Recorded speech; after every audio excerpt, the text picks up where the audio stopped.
John was on the island of Patmos in the 1st century AD when he received this vision. Revelation 13:11 says, "And I beheld another beast coming up out of the earth, and he had 2 horns like a lamb, and he spoke as a dragon." Many believe John saw the bison in this vision of Revelation 13. The bison, also called the buffalo, is native to North America. However, since North America had not yet been discovered, John didn't know what to call this beast. But since it looked similar to an animal he was familiar with, he called this woolly-faced animal a beast with 2 horns like a lamb. In the United States, the National Bison Legacy Act, which designates the bison as the first national mammal of the United States, was signed into law by President Obama on May 9, 2016.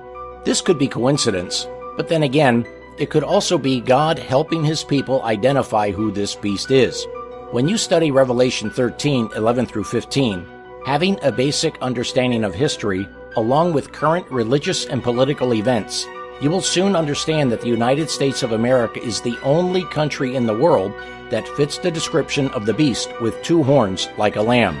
For a thorough understanding of this, please request this free book at the end of the video and read chapter 25 titled God's Law Immutable, which talks about the United States in prophecy. In the meantime, here are a few reasons why the United States is the beast with 2 horns like a lamb. According to Scripture, the leopard beast of Revelation 13:10 was going into captivity at the time this 2-horned beast was rising up or coming into power. The leopard beast went into captivity in 1798 when Napoleon's general took the Pope captive. This means the 2-horned beast would rise to power around the same time, and the United States fits perfectly.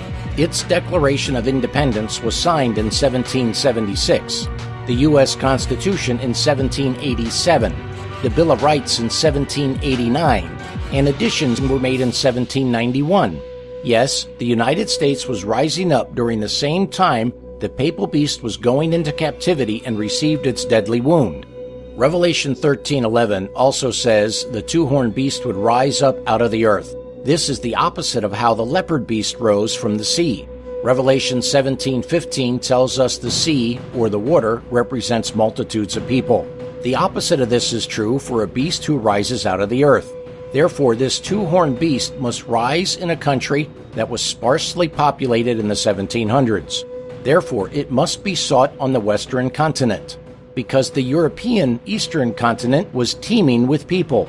The United States is the only country that fits this biblical description of rising to power in the New World during the late 1700s.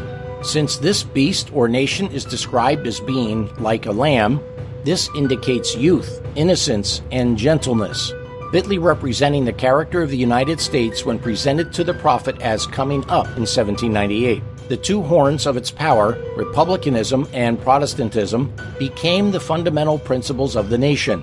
These principles are the secret of its power and prosperity, but according to the Bible, these principles will be discarded. Unlike the United States, other nations mentioned in prophecy were described as wild beasts because they rose to power through conquest of war. But in the beginning, the United States had no such desire. Its main concern was to live in peace, to be a haven of rest for those who were oppressed, especially through religious persecution as the Pilgrims were in Europe. Thus, the United States was founded as a peaceful, freedom-loving nation. The prediction this beast would later speak as a dragon foretells of the development of the spirit of intolerance and persecution that was manifested by the dragon and leopard-like beast before it. Speaking of the United States, Revelation 13:12 says, "And he exercised all of the power of the first beast before him, and causes the earth and them which dwell therein to worship the first beast, whose deadly wound was healed." This phrase that the United States causes the earth and them which dwell therein to worship the first beast indicates that the authority of the United States is to be exercised in such a way as to enforce religious observance. This is considered by God as an act of homage to the papal beast. To learn more, email stmedia.co@gmail.com with your name and address for the free book, The Great Controversy Between Christ and Satan, available within the continental United States while supplies last. Outside the continental U.S., we'll send you the book in PDF format. That address again is stmedia.co prophecy360p1.co@gmail.com. One final note, please do not request this book if you already have a copy in your home. Thank you, and God bless you.